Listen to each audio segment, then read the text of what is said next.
महाराजगंज में बीजेपी ने चुनाव संचालन के लिए खोला कार्यालय, प्रत्याशियों और कार्यकर्ताओं को दिए जीत के मंत्र। नमस्कार, मैं रागनी और आप देख रहे हैं बीपीएस न्यूज। लोकसभा चुनाव की तैयारियों को जमीनी स्तर पर शुरू करने को लेकर भाजपा द्वारा महाराजगंज में अपनी पार्टी कार्यालय का शुभारंभ किया गया। इस मौके पर नए कार्यालय का उद्घाटन सांसद जनार्दन सिंह सिग्रीवाल, जदयू पूर्व विधायक हेमनारायण शाह, प्रोफेसर अभय सिंह ने संयुक्त रूप से किया। नगर अध्यक्ष अमरजीत सिंह की देखरेख में खुले कार्यालय का सर्वप्रथम हवन यज्ञ किया और उसके बाद रिबन काटकर इसकी शुरुआत हुई। सांसद के साथ राखी गुप्ता और पूर्व विधायक हेमनारायण शाह सहित प्रोफेसर अभय सिंह को अंग वस्त्र देकर सम्मानित किया गया। लोकसभा चुनाव की सरगर्मियां तेजी के साथ बढ़ती जा रही हैं। ऐसे में महाराजगंज लोकसभा सीट से भाजपा उम्मीदवार जनार्दन सिंह सिग्रीवाल दमखम के साथ मैदान में उतरे हैं। जनार्दन सिंह सिग्रीवाल पिछले 10 वर्षों के कार्यकाल के बल पर लोगों के बीच जाकर उनसे समर्थन और वोट मांग रहे हैं। जनता से आग्रह किया कि 25 तारीख को उन्हें वोट दे और नरेंद्र मोदी के हाथों को मजबूत करते हुए मजबूत सरकार बनाए, फिर मोदी को प्रधानमंत्री बनाए। विकसित भारत का संकल्प पूरा होगा। प्रधानमंत्री का गोरियाकोठी में 21 तारीख को कार्यक्रम में जनता को आने की अपील की। भाजपा शीर्ष नेतृत्व में उनके नाम पर तीसरी बार मुहर लगाकर उन्हें तीसरी चुनाव मैदान में उतारा है। इसके लिए उन्होंने महाराजगंज लोकसभा क्षेत्र का केंद्रीय चुनाव कार्यालय भी खोल दिया है। भाजपा ने लोकसभा चुनाव के लिए कमर कस ली है और अब भाजपा के मिशन पर अब की बार 400 के पार को पूरी तरह से पूरा किया जाएगा। उन्होंने कहा कि महाराजगंज का प्रत्येक कार्यकर्ता अब इस दफ्तर में बैठकर अपनी रणनीति को अमली जामा पहनाएगा। देखिए, महाराजगंज की जनता अपने परिवार, अपने सेवक और देश को विकसित और देश को विश्वगुरु बनाने के लिए वोट दे रही है। महाराजगंज की जनता तो अपने परिवार के, अपने बेटे को वोट दे रही है, अपने घर के सामान को वोट दे रही है और विकास को भी वोट दे रही है। उसे अपने सुरक्षा के साथ विकास और विश्वास के साथ विकास, हमें लगता है कि यह हमारे प्रधानमंत्री जी का मूल मंत्र है, वह महाराजगंज में उतरा है। इसलिए महाराजगंज के हमारी जनता हमें वोट देने के लिए, मोदी जी को वोट देने के लिए तत्पर और तैयार है। विरोधी तो ये कहते हैं कि आपने 10 साल में कुछ किया ही नहीं। अब मैंने कहा है कि जो 14 को नहीं देखा होगा 24 को कैसे देखेगा। उसको 14 में देखना पड़ेगा कि 14 में महाराजगंज कैसा था। जो पैराशूट से आएगा ऊपर से और पैराशूट से चला जाएगा, वो महाराजगंज की भूमि को कैसे देखेगा। महाराजगंज की कंकर रूपी प्रेमी भूमि है, ये प्रेम के यह भूमि है और इसको देखने के लिए हमें नज़रिया बदलना पड़ेगा और इसके लिए हमें यहाँ की धरती से प्रेम करना पड़ेगा, तब हम देख पाएंगे कि महाराजगंज में क्या हुआ है, क्या नहीं हुआ है। फूल और कुल की बात कर रहे हैं लोग। देखिए, जब एक फूल रहेगा तब एक कुल रहेगा।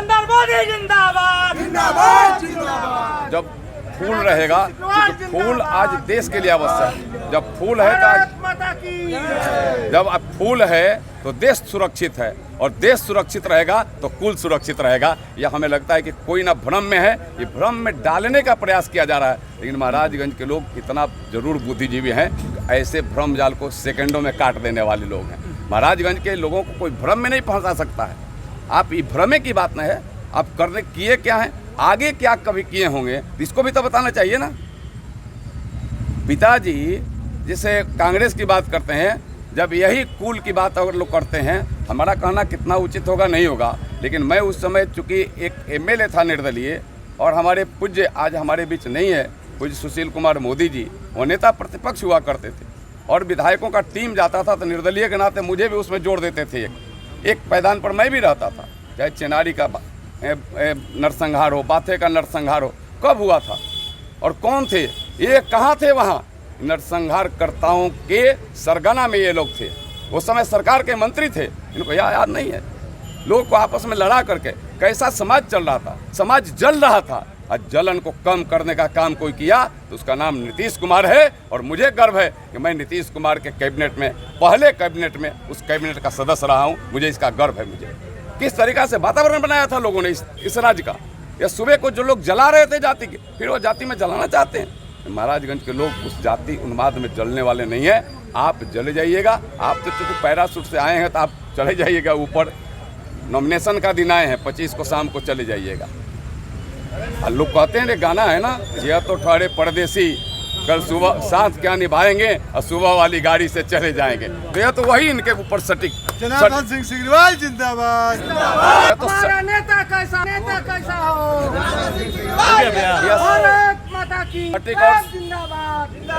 यह सटीक और सुटेबल है।